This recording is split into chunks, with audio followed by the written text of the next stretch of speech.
Hello my lovelies and happy 4th of December. I hope you guys are having an amazing start to the month. So as you can see, we are in my kitchen. We're going to be doing a little bake with me. So today we're going to be baking these little macaron styled shortbread biscuits. So I thought what better way than to just grab a kit and do it with each other. So this was from Aldi's and this was only $1.49. So I know that obviously, like, I don't mean this sometime, but cheaper box mixes don't always work out great, but I thought we'd give it a little go, we'd bake with each other, and yeah. So I hope you guys enjoy today's video. Don't forget to smash a big thumbs up, subscribe if you haven't already, and let's get on to the video.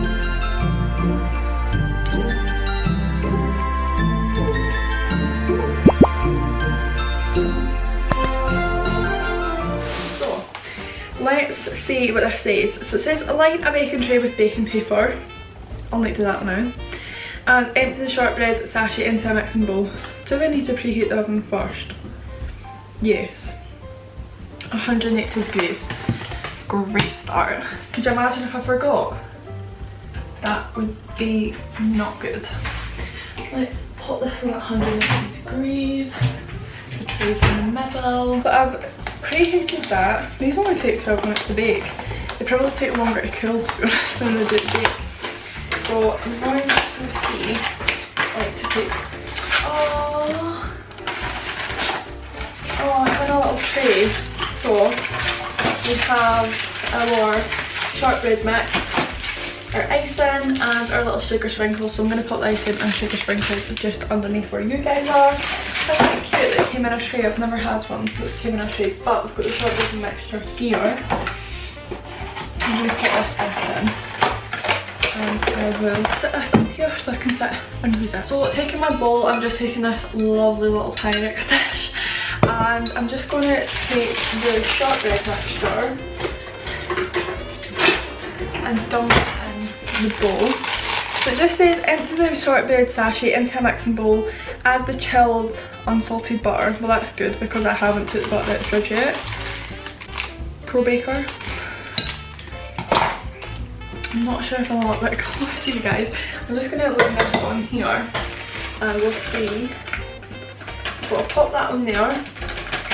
Now I don't have any scales, which is great, even more with Pro Baker. So I'm just gonna eyeball it. I mean, you all know how shortbread dough should be. How much butter does it actually say we need? 80 grams unsalted butter.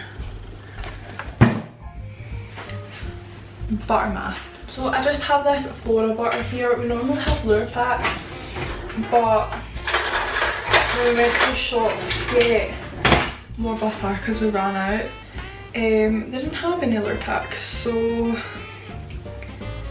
I'm not sure, but I don't know if this is unsalted. Please don't judge. I'm just going to pop this in first. It says to rub it between your fingers, but I have false nails on, so I'll rub it between the spoon. And I'll add a little bit more than that, and I'll say that that's at 80.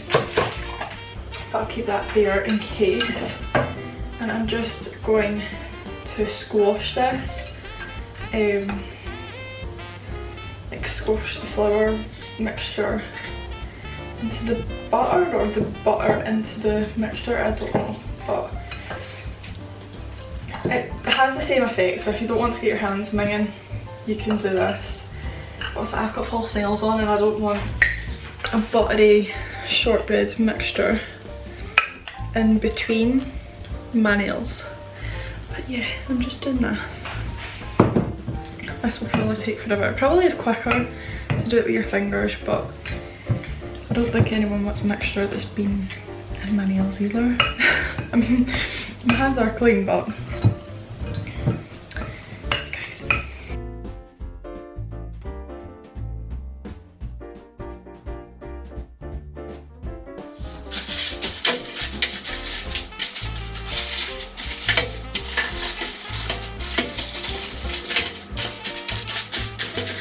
okay, so I've just aligned 2 baking trays with foil. I don't know if I'm going to need to do, but obviously I want to leave space in between them.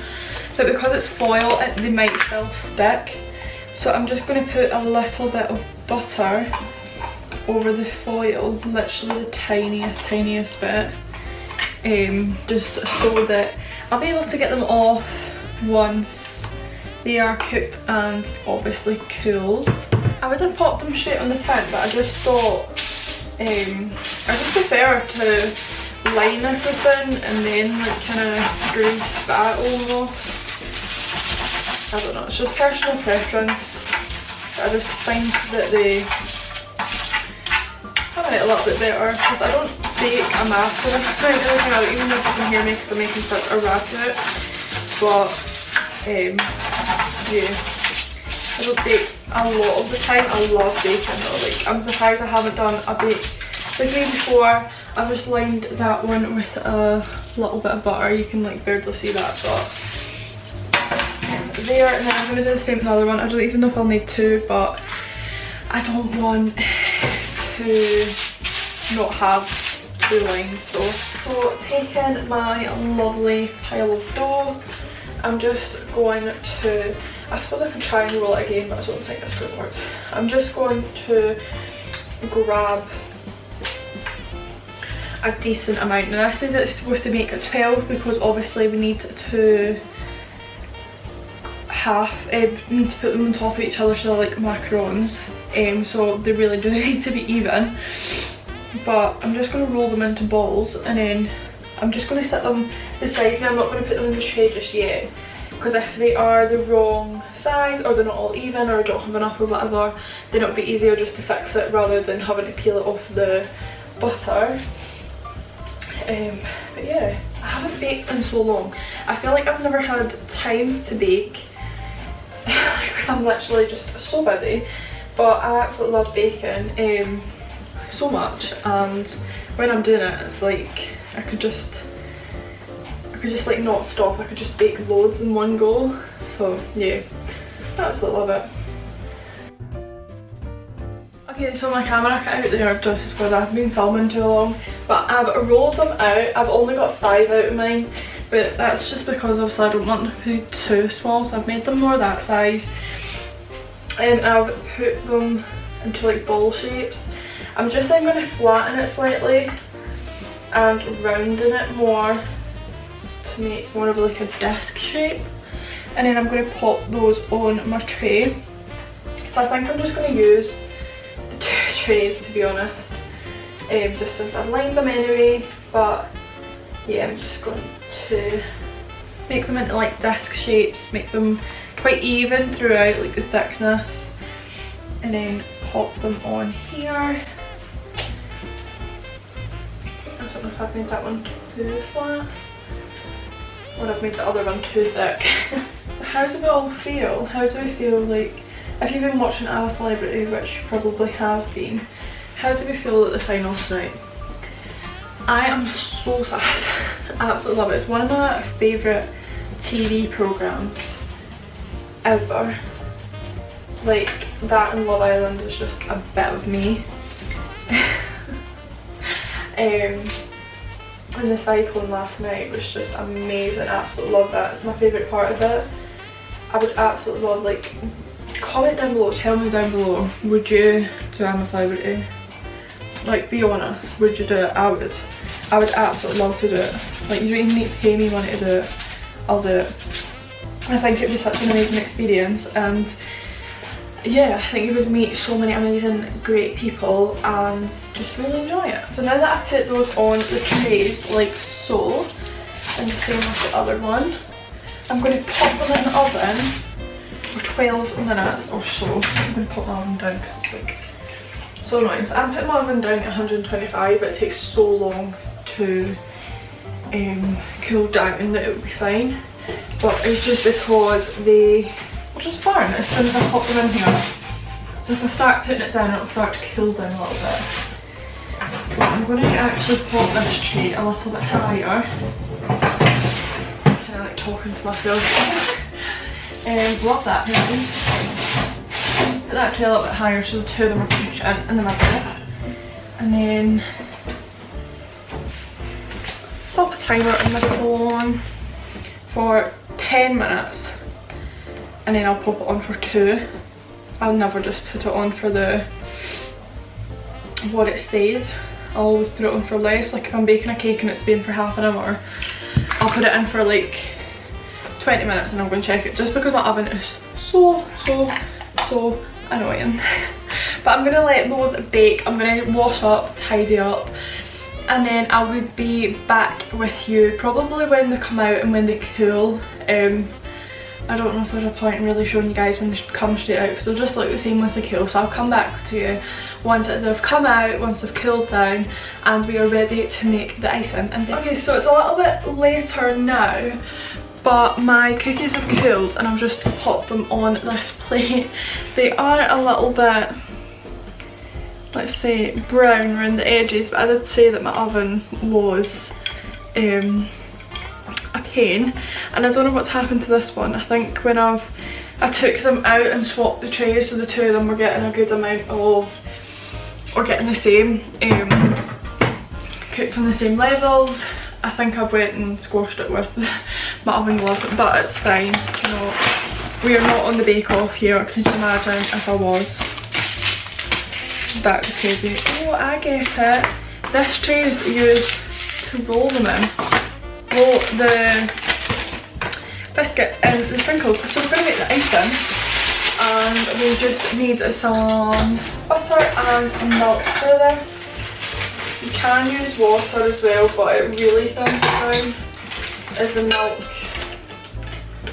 doesn't as much. I do not know, I don't have scales, but you know what? It's fine, it's totally fine. I'm so sorry about the lighting. It is a lot, what am I saying? It is a good while later, but I had to come pick my brother up from nursery and stuff like that, so that's why. But I'm just going to take, I probably like that of butter, because it is buttercream, so it's like more, and I'm just going to beat that, and then I'm going to add the milk if I need it. Is my iron hanging off? Oh, it is. That's because I sneezed earlier. What a pain that is. Let's see if I can get through the video without having to run upstairs and get my glue, because that's so annoying. Does it make my eye look, oh yeah, we're just going to ignore that. I mean, there's nothing else for it.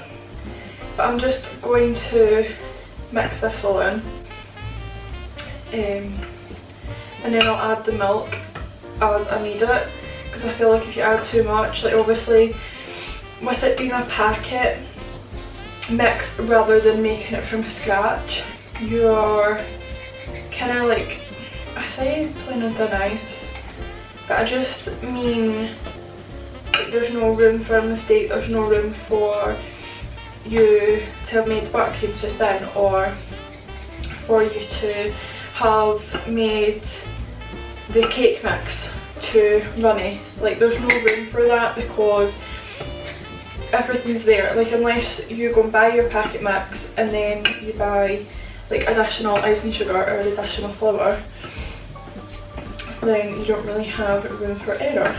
So that's why I'm doing this, because I'm not 100% sure if I've got any icing sugar in my cupboard. Okay, so I've now got mine. It's a really nice consistency. I had to add a little bit of icing sugar, and just because I did add just that little bit too much milk, but that's okay because I did have icing sugar in my cupboard. But obviously it just shows you that mistakes can happen and you can add too much.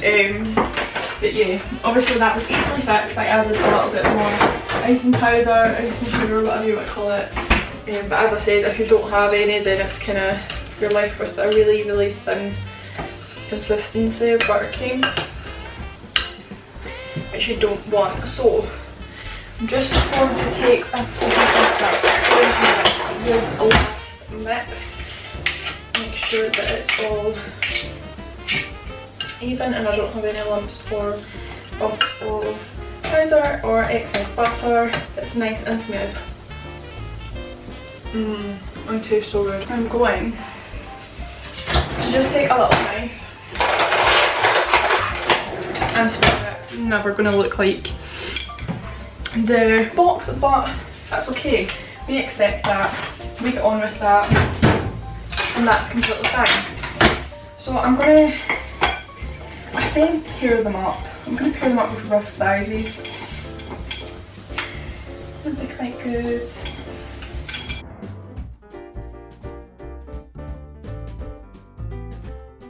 Right, and then my last one's going to be a bit odd because I accidentally smudged that one, but that's fine. Take a bit of that buttercream.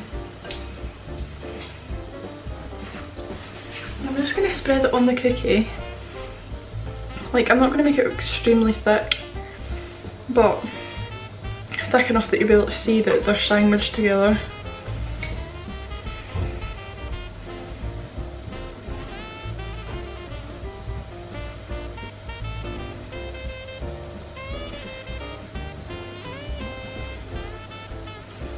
And then I'm going to put this other half on. Give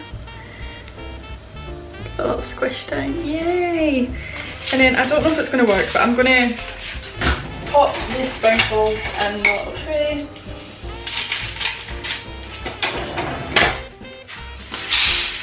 But I might need to kind of put them up myself. Yay! So that's one done there, you can see the sprinkles.